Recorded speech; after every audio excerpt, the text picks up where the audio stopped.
Attention spoiler, ne reste pas si tu n'es pas à jour dans les chapitres de ce manga. Pour les autres, bon visionnage.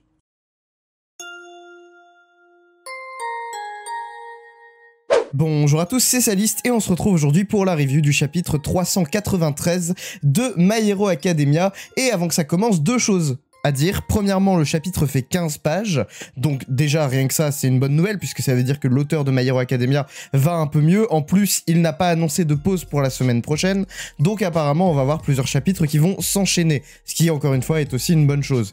Deuxième annonce, je serai à la Japan Expo ce vendredi 14 juillet, du coup vous pourrez me voir à la Japan Expo. Alors bien sûr j'aurai pas de stand, mais je serai là à me balader à travers les différents rayons de la Japan Expo, donc n'hésitez pas, je mettrai sur Twitter l'endroit où je serai pour que vous puissiez venir me voir et faire éventuellement des photos avec moi ou qu'on discute de My Hero Academia ou de manga en général. Du coup voilà, n'hésitez pas à me suivre sur Twitter pour savoir où je serai à ce moment-là. Je vous laisse le lien dans la description. Rappelez-vous, la semaine dernière, nous étions donc encore sur le combat Toga-Ochako, ce qui semble être le cas pour encore quelques semaines.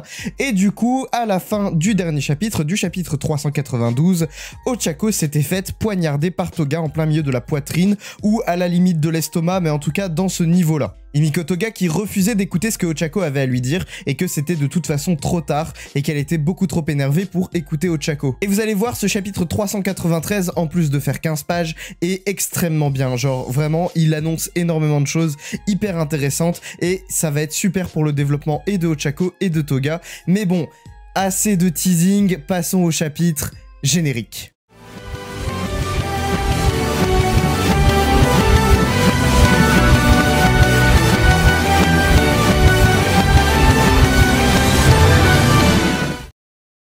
Le chapitre s'ouvre dans le passé, donc à un moment où la Ligue des Vilains ne s'était pas encore battue contre les héros lors de la première guerre. Ça on le sait parce que premièrement Twice est encore en vie et deuxièmement Compress n'a pas été capturé. Cependant on n'est pas non plus au tout début de la Ligue des Vilains puisque le chara design de Shigaraki avec les cheveux longs et le fait qu'il n'ait pas de main sur lui nous montre déjà que voilà, il y a déjà eu l'évolution de Shigaraki, donc je dirais qu'on est après l'éveil de Shigaraki face à Redestro, mais avant l'arc de la guerre, on se situe dans cet entre-deux-là. Et l'on peut voir Twice qui pose la question à Toga, question qu'on avait vue sur la toute dernière case du dernier chapitre: pourquoi tu n'as pas choisi un nom de vilain? Il nous est expliqué que c'est vraiment commun et courant pour un vilain de choisir un pseudonyme, un nom de vilain, tout comme un héros choisit un nom de héros. Et seuls Shigaraki et Toga sont les deux seuls membres donc de la Ligue qui n'ont pas de pseudonyme. Toga lui explique qu'elle ne veut pas, mais ses amis vilains lui disent que ça lui permettrait de se forger une réputation et lui propose même quelques petites suggestions comme la femme vampire Carmilla, Bloody Kiss ou encore Pikachu, Chu étant l'onomatopée de quand on suce le sang.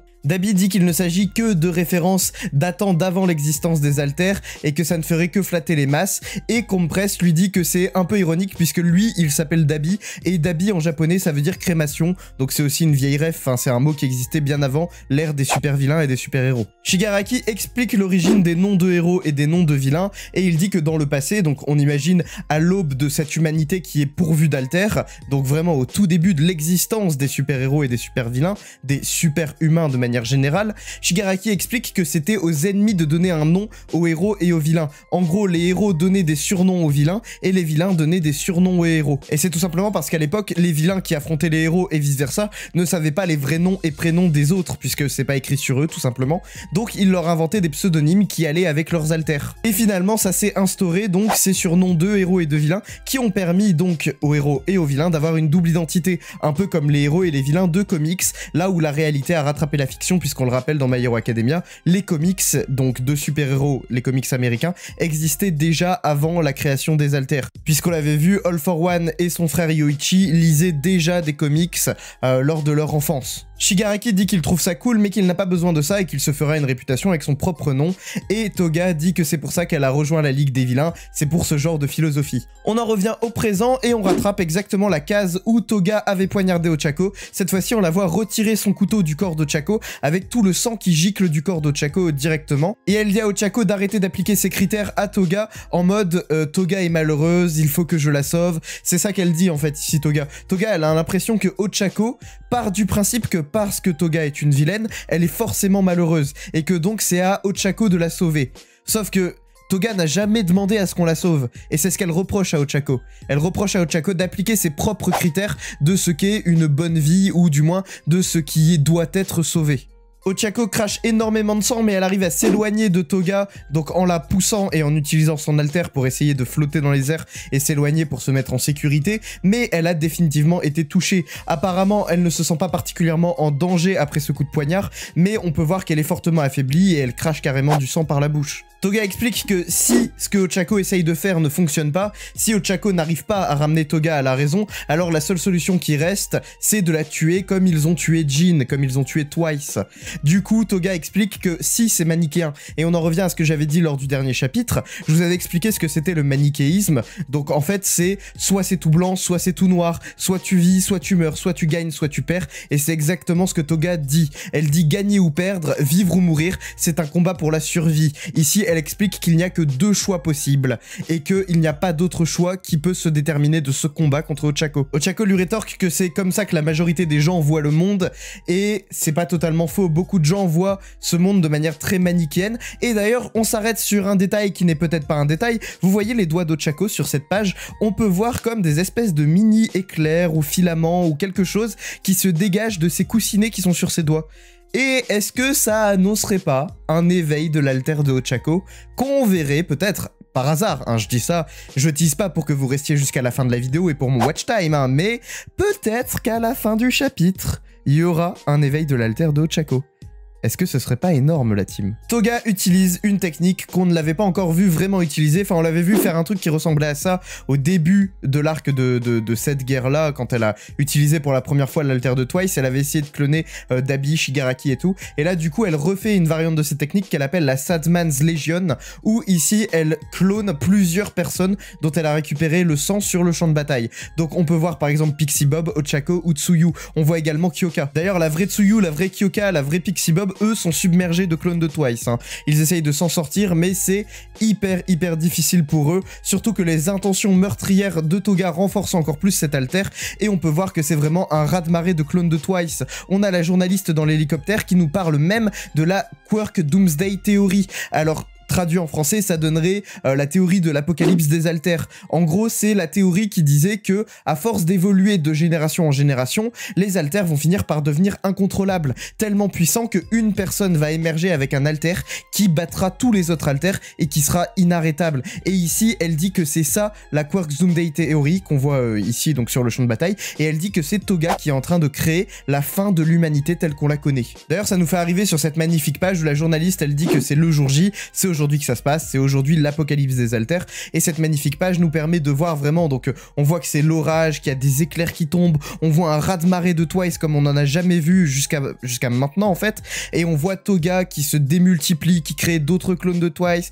d'autres clones d'autres personnes, et on nous dit « Une fille et ses sentiments peuvent changer le monde ». Le problème c'est que cette phrase, elle est très intelligente puisqu'elle s'applique autant à Ochako que à Toga, puisque quand on a cette phrase, on voit sur une case Toga et sur la case d'à côté Ochako, et en fait le texte est à moitié sur les deux cases.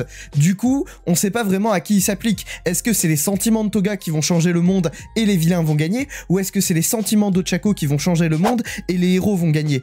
C'est ici vraiment cette espèce de manichéisme, encore cette espèce de t'as le choix entre noir ou blanc, t'as le choix entre un ou deux, et on ne sait pas vraiment qui va gagner ici. Ochako, qui je le rappelle est blessé et essaye de survivre, s'en sort pas trop mal grâce aux techniques d'art martial qu'elle a appris lors de son stage chez Gunhead. Et donc elle utilise en même temps son alter float pour envoyer dans les airs les espèces de clones qu'elle arrive à maîtriser grâce aux arts martiaux. Mais on peut voir qu'elle galère et qu'il y en a énormément. Toga d'ailleurs se moque de ça puisqu'elle dit à Ochako que de toute façon elle peut les envoyer voler autant qu'elle veut, ça ne tue pas les clones puisqu'elle ne fait aucun dégât. Elle ne fait vraiment aucun dégât aux clones. Et pour que les clones de Twice disparaissent, il faut qu'ils reçoivent un minimum de dégâts. Sauf que ici, elle ne fait pas mal en fait, elle ne blesse pas les clones de Twice. Donc, Toga se moque de ça, et Ochako lui rétorque que c'est parce que son alter, donc gravité 0, n'est pas conçu pour blesser les gens. Ce qui n'est pas sans nous rappeler la fois où Toga a copié l'alter d'Ochako et a réussi à tuer l'espèce de journaliste vilain qui était un membre du Front de Libération du Paranormal, et elle l'avait d'ailleurs fait s'écraser sur le sol, en la faisant flotter très haut dans le ciel et en relâchant du coup cet alter. Ochako dit à Toga que même si elle sait que Toga a déjà tué plein de gens de manière volontaire, elle ne peut pas s'empêcher de se demander ce qui est arrivé à Toga, ce que Toga a vécu pour devenir comme ça.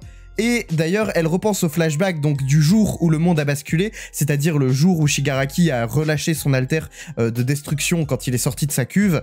Et du coup, elle dit, ce jour-là, qu'est-ce qui s'est passé pour que tu aies l'air si triste? Toga lui dit que c'est de sa faute, que c'est de la faute d'Ochako si tout a changé. Et Ochako lui dit qu'il y a plus que ça, et que la première fois qu'elle avait rencontré Himiko Toga, elle n'avait pas compris Himiko Toga, elle ne comprenait pas comment sa psyché pensait, et elle avait eu peur d'elle. Elle ne comprenait pas comment on pouvait sourire en buvant le sang des gens tout simplement. Toga ne comprend pas comment Ochako fait pour tenir le coup face aux coups de poignard qu'elle s'est pris et face aux milliers de Twice qui lui foncent dessus actuellement, mais elle ne souhaite qu'une seule chose, c'est que Ochako s'arrête et arrête de parler, parce que je pense qu'il y a ici une vraie dualité qui se passe dans la tête de Toga. D'un côté, elle veut tuer Ochako, elle veut assouvir ses pulsions et réussir son but de vilaine, c'est-à-dire vaincre les héros, mais de l'autre côté, elle ne peut pas oublier les sentiments qu'elle avait pour Ochako, et Ochako lui rappelle tout ça en lui disant que elle s'excuse, entre grosses guillemets, même si elle ne l'a pas dit clairement, elle s'excuse de l'avoir repoussée, et elle essaye cette fois-ci de la comprendre, même si selon Toga, c'est déjà trop tard. D'ailleurs, sur la page suivante, on a un petit flashback où Ochako nous dit qu'elle avait déjà vu tellement de visages heureux, et on voit lors de ce flashback une Ochako qui est vraiment toute petite, qui doit pas avoir plus de 3 ans, qui voit un héros qui est super heureux. Et ce héros, fun fact, c'est un héros qui a été tué par Himiko Toga. Donc voilà, j'aime bien ce parallèle, le fait que Ochako pense à ce flashback précisément avec ce héros précisément et de savoir qu'il a été tué par Himiko Toga contre qui elle se bat actuellement, je trouve ça assez drôle. Ici, je pense que Ochako repense à tout ce qui l'a rendu heureux dans sa vie, donc le fait de voir un héros triompher, le fait de voir tous ces gens heureux de voir le héros triompher, et on voit également qu'elle pense à Izuku et aux efforts qu'il fait, puisqu'on voit un Izuku qui est légèrement blessé au visage et qui est dans une période où il s'entraîne ardument avec les autres membres de la classe, sûrement pour devenir un héros, et donc elle repense à toutes ces choses qui la rendent heureuse, et en même temps on a cette case qui nous dit tu ne dois jamais essayer de cacher tes sentiments ou ton visage, et quand elle dit qu'elle doit essayer de cacher ses sentiments et qu'on voit le visage d'Izuku, bon, il n'y a pas besoin d'être doctorant en My Hero Academia pour comprendre que ici, Ochako est très certainement amoureuse d'Izuku comme on le sait depuis longtemps. Et donc tout ce flashback se termine sur Ochako qui hurle dans la direction de Toga, tu as un si joli sourire, je t'envie. Bon, c'est tout à fait subjectif, hein, parce que le sourire d'Himiko Toga fait littéralement peur, mais bon, selon Ochako, elle a un joli sourire, ce qui ne manque pas de bouleverser Himiko Toga, puisque jusqu'à maintenant, son sourire s'était pris comme un signe vraiment de folie, hein. Tous les gens qui la voyaient sourire après qu'elle ait bu le sang de ses victimes, la prenaient pour une folle complète. Ce qui est un peu le cas, hein, on va pas se mentir, mais bon bref. Du coup, ici, Ochako lui dit qu'elle a un joli sourire. Ochako dit à Toga qu'elle ne prétendra pas ne pas l'avoir vu sourire, c'est-à-dire qu'elle ne fera pas semblant de ne pas avoir vu Toga sourire, donc elle sait que Toga a souri, et en même temps, attention, éveil d'alter incoming, on voit Ochako qui a des espèces de petites bulles électriques qui sortent de ses doigts, ou du moins quand je dis électrique, c'est des petites bulles... je dis électrique parce que ça a à peu près la même tête, mais c'est des petites bulles de son alter, quoi, qui sortent de ses doigts, et qui vont toucher les différents Twice tout autour d'elle, comme une espèce de chaîne de son alter qui se propage d'un Twice à un autre, sans qu'elle ait besoin de les toucher directement. L'éveil de l'alter de Ochako, c'est qu'elle n'a plus forcément besoin de toucher directement quelqu'un, elle peut propager son alter dans les airs. C'est juste trop cheaté. Et on arrive sur une masterclass de Horikoshi, la dernière page, qui est une double page. Elle est immense et je vais vous détailler ça case par case. Donc la première case, qui est donc en haut à droite, on peut voir que Ochako a utilisé son alter sur tout le champ de bataille, littéralement. Et elle a réussi à envoyer voler tous les clones de Twice, mais aussi jusqu'à Kyoka, qui est pas à côté de Ochako à ce moment-là. Donc Kyoka qui se demande comment elle fait pour flotter, puisque son alter, l'alter de Ochako, n'est pas censé toucher les personnes qu'elle n'a pas touchées directement avec ses doigts. Donc ici, on a vraiment la preuve de l'alter, de l'éveil de l'alter de Ochako.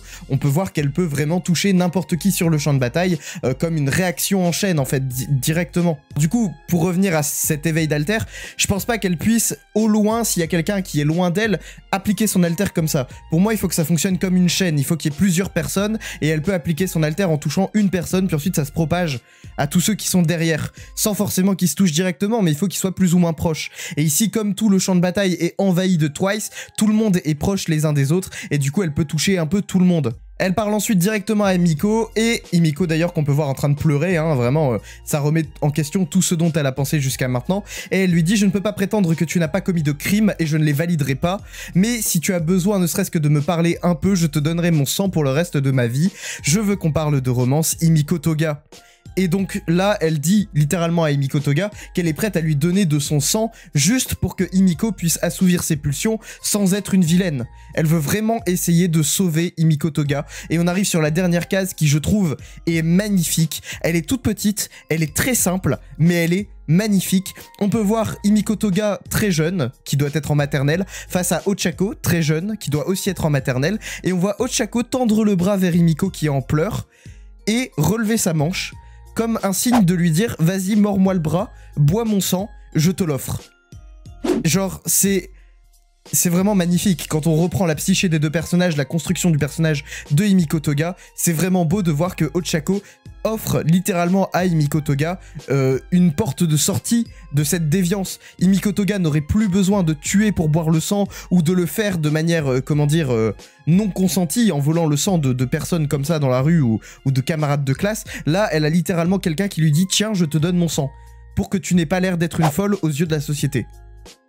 Bref, c'est magnifique. Et d'ailleurs, c'est un super parallèle avec Izuku et Shigaraki. Je vous mets l'image à l'écran. On a cette image donc de Izuku qui tend la main à Shigaraki en mode bah moi je suis là pour t'aider. Là où Shigaraki était au plus bas, il avait tué toute sa famille et il ne comprenait pas son alter.